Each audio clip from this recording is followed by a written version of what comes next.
আসসালামু আলাইকুম এভরিওয়ান, আশা করি সবাই ভালো আছেন। আমিও অনেক ভালো আছি। আজকে হলো আমাদের ফ্যামিলি পিকনিক ডে অ্যান্ড আমরা সকাল সকাল বের হয়ে যাই রেডি শেডি হয়ে। আর ফ্যামিলি পিকনিক বলতেই আমার বাপের বাড়ির মানুষ আর শ্বশুর বাড়ির মানুষ দুটো ফ্যামিলি একসাথে যাচ্ছি। আমরা প্রায় 30+ মানুষ মাশাআল্লাহ। অ্যান্ড সবাই বাসে বসে গিয়েছি রেডি যাওয়ার জন্য। তারপর গাড়িটাও ছেড়ে দেওয়া হলো অ্যান্ড ছাড়ার কিছুক্ষণ পরে আমাদেরকে মিট স্ন্যাক্স দেওয়া হলো, কলা আর সিঙ্গারা। এদিকে হাসান ভাইয়া আর দীপু মিলে সবাইকে স্ন্যাক্স দিচ্ছে। আর এভাবে খাওয়া দাওয়া করতে করতে আমরা ফাইনালি কাপ্তাই আমাদের পিকনিক স্পটে। আর পিকনিক স্পট ছিল আমাদের লেক শোর পয়েন্টে। আর আমরা সবাই নেমে যে যার যার মতো ছবি তুলতে চলে গিয়েছি ফার্স্টে।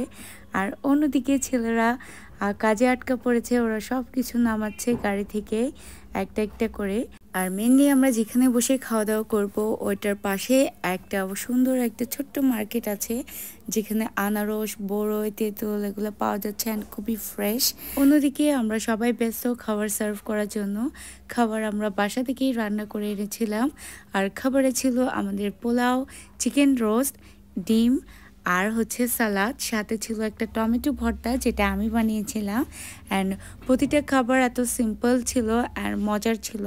হেভি খাবার খেলে আসলে পুরোটাই জার্নি অনেক খারাপ লাগে। আর যে যেখানে পারছে ওখানে বসে বসে খেয়ে নিচ্ছে, কারণ ওখানে বসার কোনো স্পেসিফিক জায়গা নেই। আর এটাই মজা পিকনিকের, যে যেখানে পারে ওখানে খেয়ে নিবে। অ্যান্ড কেউ কেউ খাচ্ছে, আবার কেউ কেউ সার্ভ করছে। আর এভাবেই আমরা কাজটা ভাগ করে নিই যাতে একজনের উপর প্রেশার না আসে। সো তারপর আমরা লাস্টে খেতে বসলাম।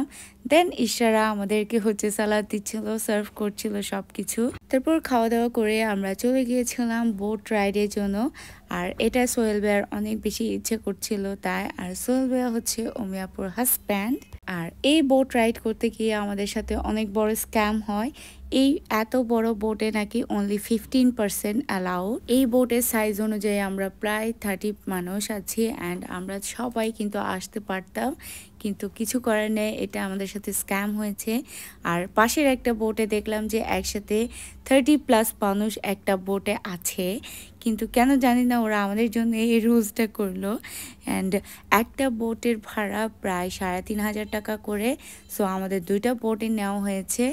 আর এটাই দুঃখজনক, বাট মজাও লেগেছে পুরো জার্নিটা। কিন্তু সবাই একসাথে হলে আরো বেশি ভালো লাগতো আই গেস। তারপর সবার মনে এই দুঃখটা কাটানোর জন্য ছোট আপু গান শুরু করলো।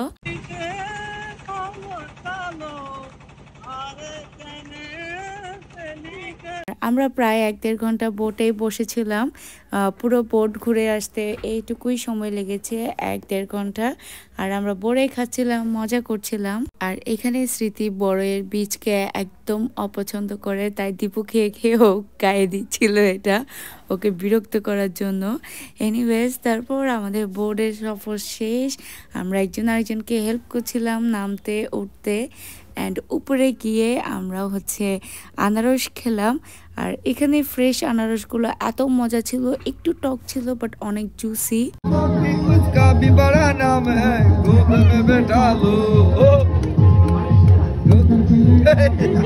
তারপর আমরা একটা স্পট খুঁজে বের করলাম যেখানে আই লাভ লেক শোর লেখা আছে। ওখানে বসে আমরা ফ্যামিলি পিকচার নিয়ে যখনই ফেরত আসলাম তখনই দেখি যে ওখানের মানুষজন আমাদেরকে তাড়িয়ে দিচ্ছিল অ্যান্ড দোকানদারদেরকে অনেক গালাগালি করছিল তাড়াতাড়ি উঠানোর জন্য। আর তার মাঝখানে আমরা কিছুটা গেম খেলে ফেললাম, আমি, দীপু, অদিতি। আর এটুকু খুব ফান করে আমরা তাড়াতাড়ি গাড়িতে উঠে বসি। আর মনে খুবই দুঃখ ছিল, কারণ আমাদের আউটডোর অনেক গেম ছিল খেলার মতো, যেগুলো খেলতে পারিনি। আমরা 5টার দিকেই গাড়িতে উঠে গিয়েছিলাম। আর যেহেতু আমাদের নাস্তাই করা হলো না, তাই আমরা এক জায়গায় থেমে নাস্তাটা করলাম বাহিরে। যেহেতু সবার মন খারাপ ছিল, তাই আমরা আবার ডিসাইড করলাম যে টিসি পার্ক যাবো, এখান থেকে আউটডোর গেমসগুলো ওখানে খেলবো।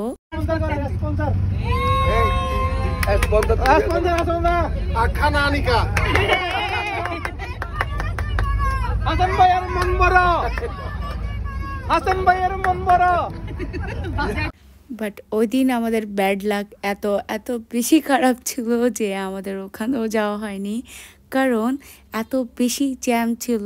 প্রায় আমাদের বাসায় আসতে 4 ঘন্টা লেগে গিয়েছে, যেখানে মাত্র 1 ঘন্টার রাস্তা ছিল। আর সবাই আবার প্ল্যান চেঞ্জ করে, কারণ অনেক বেশি টায়ার্ড জ্যামে বসতে বসতে। তো আবার আমরা বাসায় চলে আসলাম। So yeah, that is it for today guys. আল্লাহ হাফেজ।